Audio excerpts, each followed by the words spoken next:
Boom. What up, YouTube? LTH coming at you with a Wednesday video. Middle of the week again. You know, it's the 4th day of the new year. And hope everybody's enjoying this new year so far. You know, 713 to Bio City. We up in here. So, the last game of 2022 for the Texans is fast approaching. And I'm not even that excited about it, honestly. You know, as they travel to Indy, Lucas Oil Stadium, to take on the Colts of Indy. You know, sure, the last time these two teams met, these teams ended in a tie, the first game of the season. And Texans led 20-3 at one point, and the Colts came storming back.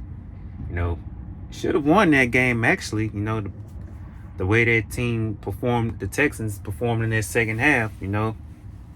Like, that's what happens when you don't have a killer instinct in you. And a lack of a killer instinct will hunt you every time. And even though the game ended in a tie, hell, it's been downhill. Been downhill for Houston since then, from the start. And to tell you the truth, I ain't say this before, you know, admittedly, but I did predict that.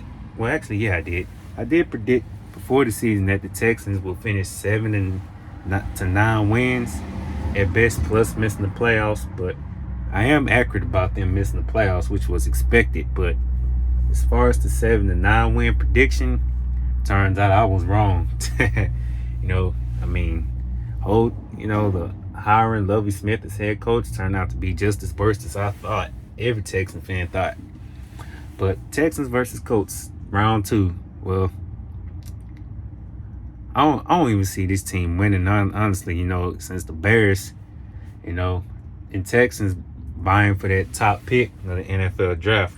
I mean, I do want to win, don't get me wrong, but at the same time, you know, I want to secure that top pick as well, you know, with another L, if it means resting, like sending down our starters and playing all of our backups they would have, you know, like who else playing?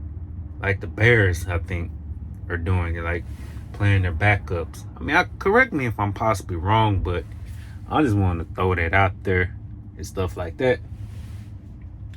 But I could also see the Texans playing out most of their backups and not their starters. So, and I got a feeling that the Colts are going to be starting Sam Ehlinger since Nick Foles got injured last week versus the Giants. You know, wish him a speedy recovery. But, no, I mean, if Houston does win this game somehow, I mean, to close out 2022 on a strong note, then I would need for Chicago to win their game, which is unlikely. This is why the Texans got to lose this final game, you know, to secure that top pick. Because if Houston were to win this game and the Bears lose, hell, Bears get the top pick.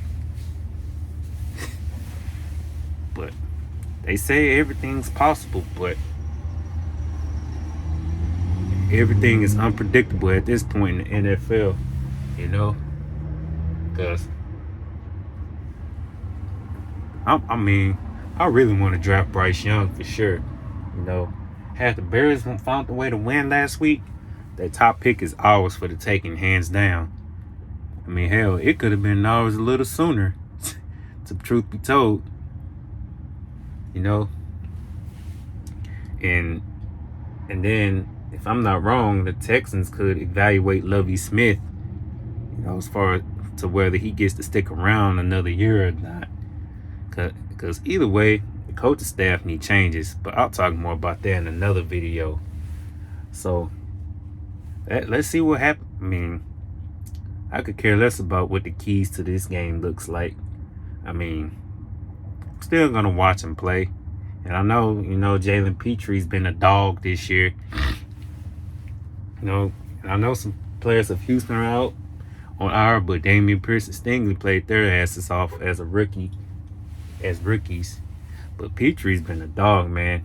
You know, secondary has been that bright spot all year, but run defense has been a pain in the ass. You know, bright spots on that defense were Jalen Petre, Steven Nelson, you know, Stingley, Jerry Hughes. I mean, I know 45's been getting, playing a lot better. I would like to see him stick around for one more year if he continues performing the way he has recently. I mean, if he plays well at this next game against Indy, hell, I would like for him to stick around for at least one more year. One more year.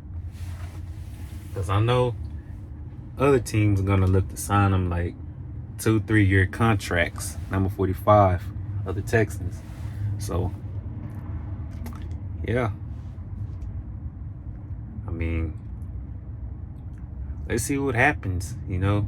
Could be wrong, could be right about Houston securing the top pick in the NFL draft. So it is. If they didn't win, it is what it is. If not, then hey, also it is what it is. So let's see what happens.